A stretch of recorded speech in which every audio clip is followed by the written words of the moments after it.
The marble corridors of Constantinople whispered of glory by day and sin by night. Beneath the golden domes and jeweled mosaics of the Byzantine Empire, power did not sleep when the sun went down, it merely changed its face. Behind closed palace doors, where candles flickered against silk curtains and the scent of incense drowned the air, the rulers of Byzantium wove a web of seduction, ambition, and danger. Their nights were not filled with peace, but with plots, secrets, and desires that shaped the fate of empires. For centuries, the Byzantine court stood as the beating heart of civilization, a realm of divine ceremony and forbidden luxury. From the Hagia Sophia to the Great Palace, every hall gleamed with a reflection of power. Yet behind the veil of sanctity and splendor, there existed another empire, one hidden from the eyes of history, the empire of passion, betrayal, and intrigue that began when the candles were lit and the doors were locked. In those nights, emperors became prisoners of their own desires, and empresses became masters of the game. The women of Byzantium did not simply adorn the throne, they ruled it in silence, manipulating husbands, lovers, generals, and priests with a glance. Their power was not written in decrees or carved in stone, but whispered in the dark, sealed by a kiss, and carried through the shadows of the palace.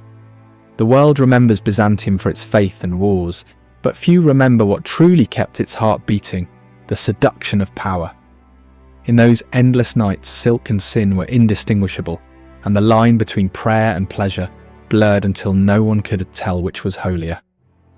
Tonight we unravel those hidden hours, when empires were forged not by armies or saints, but by the secrets shared between rulers and those who dared to tempt them.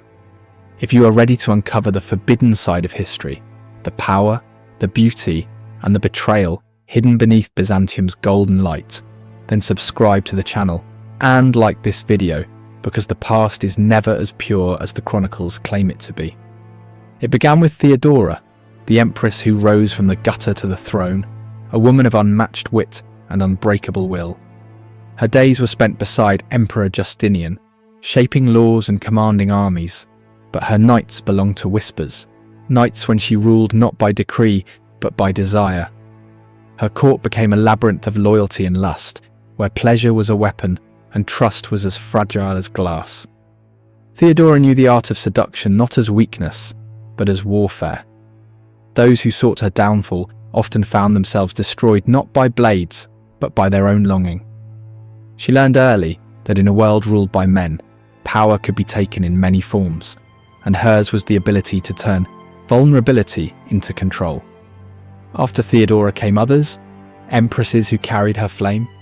Some were saints, some sinners, and most both. Empress Zoe Porphyrogenita, for instance, bathed in milk and perfume, surrounded by golden mirrors, her beauty the talk of all Christendom. She was known to light her chambers with amber lamps that softened every flaw, and to summon her servants at midnight not for counsel, but for company. Yet behind her allure lay a mind sharp as a dagger. She poisoned husbands, exiled rivals, and ruled for decades under the pretense of love. The Byzantines believed the emperor ruled by divine right, but the truth was more complex. Power in Constantinople did not descend from heaven. It was taken night by night through whispers in silk-draped rooms. There were eunuchs who carried secrets heavier than crowns, courtiers who used charm like a sword, and foreign princesses who entered the palace as gifts and left as queens. The Byzantine court was a theatre where every gesture was calculated, every glance rehearsed, and every alliance sealed in secrecy. But it was not only lust that filled those nights, it was fear. The palace glittered, but beneath the surface it was a place of endless danger. Spies hid in every corner, and a careless word could mean exile, or worse. Every love affair carried the risk of betrayal. Every promise could be a trap. In Byzantium, even desire was political. The imperial bedchamber was not merely a place of rest, it was the heart of the empire's strategy. Marriages were made and broken to forge alliances. Heirs were conceived under pressure of politics, and lovers were used as pawns in games of succession. The women who shared the emperor's bed often shared his enemies as well, and they learned quickly how to survive. Byzantine nights were filled with contradictions.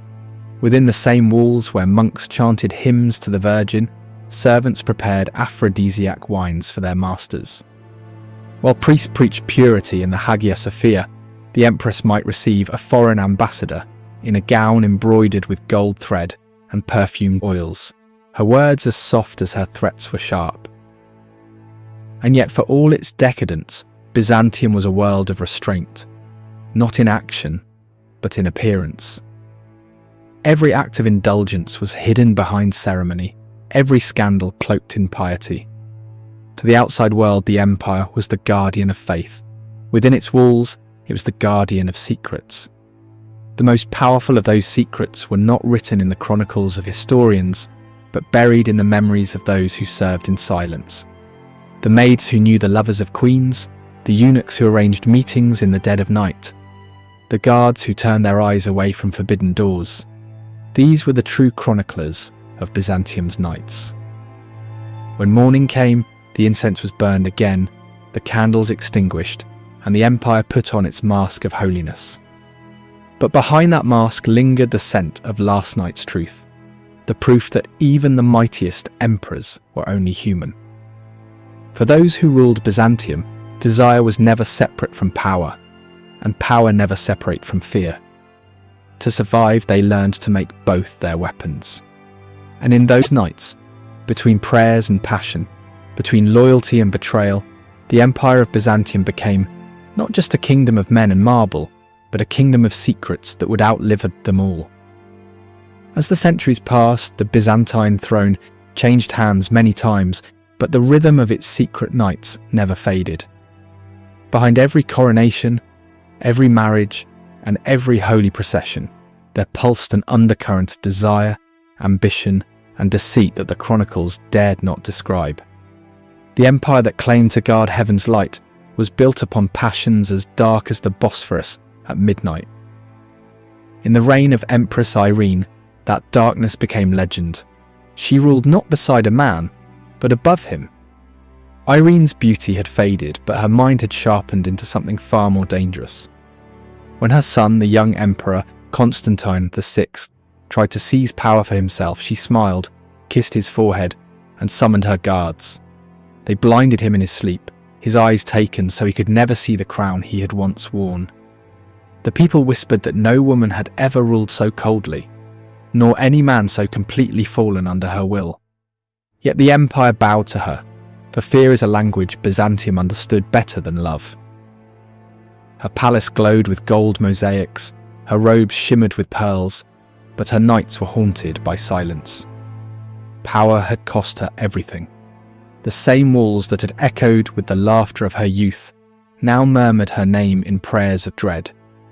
Yet even in her solitude she remained unbroken, for Irene understood what every ruler of Byzantium eventually learned, that survival required sacrifice, and in Constantinople, mercy was the first thing to die.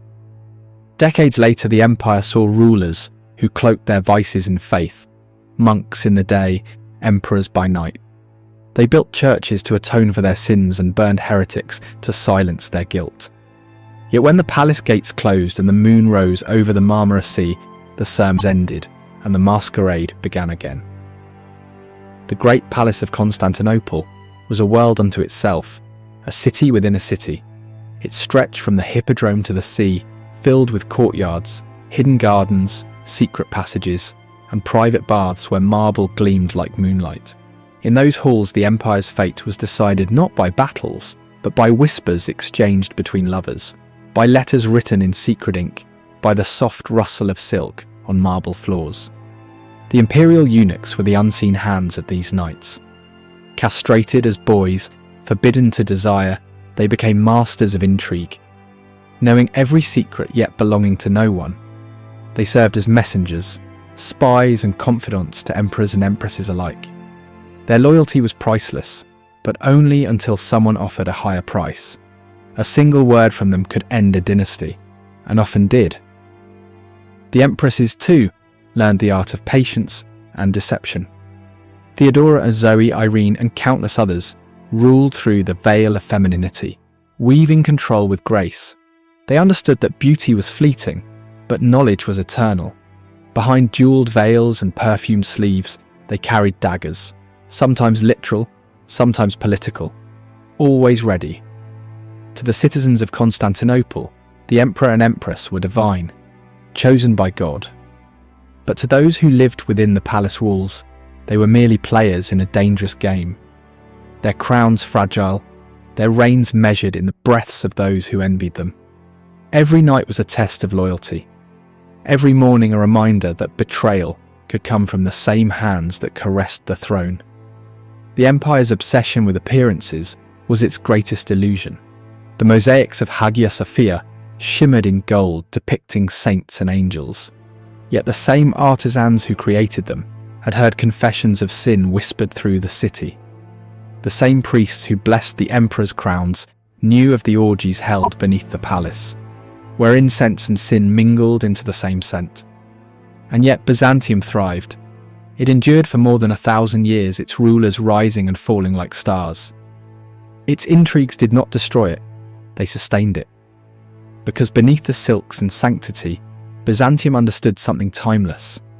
Power, in its purest form, is always seductive. Even foreign visitors, envoys from Venice, Persia and Arabia, left Constantinople both enchanted and disturbed. They spoke of its unmatched splendour and of its shadows.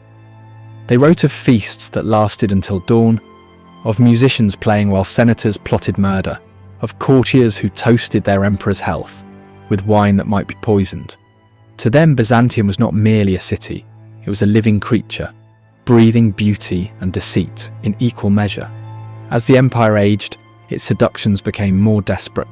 The treasury emptied, the armies thinned, but the palace still glittered. Emperors sold offices and favours for gold, mistresses brokered political deals in the baths, and secrets became the most valuable currency. The last great rulers watched their world decay beneath its own opulence, unable to see that the same allure that had built Byzantium was now consuming it. When the Ottomans finally came to its gates in 1453, the empire that had once dazzled the world had been hollowed by centuries of its own indulgence. Yet even in its final nights, Constantinople still shimmered. The candles still burned, the silk still flowed, and the nobles still feasted as cannon fire echoed beyond the walls. To the end, Byzantium remained faithful to its truest god, appearance. But what the world forgets is that those seductive nights did not die with the empire. They live on in its legacy, in the stories of women who wielded desire like a weapon, of men who mistook lust for loyalty, of a city that glowed brightest before it burned. In the ruins of Constantinople, long after the last emperor fell, travellers claimed to hear music drifting from beneath the stones, faint and haunting, as if the ghosts of those imperial nights refused to sleep. Perhaps they still linger, the courtiers, the empresses, the lovers and liars, trapped forever in the echo of their own secrets.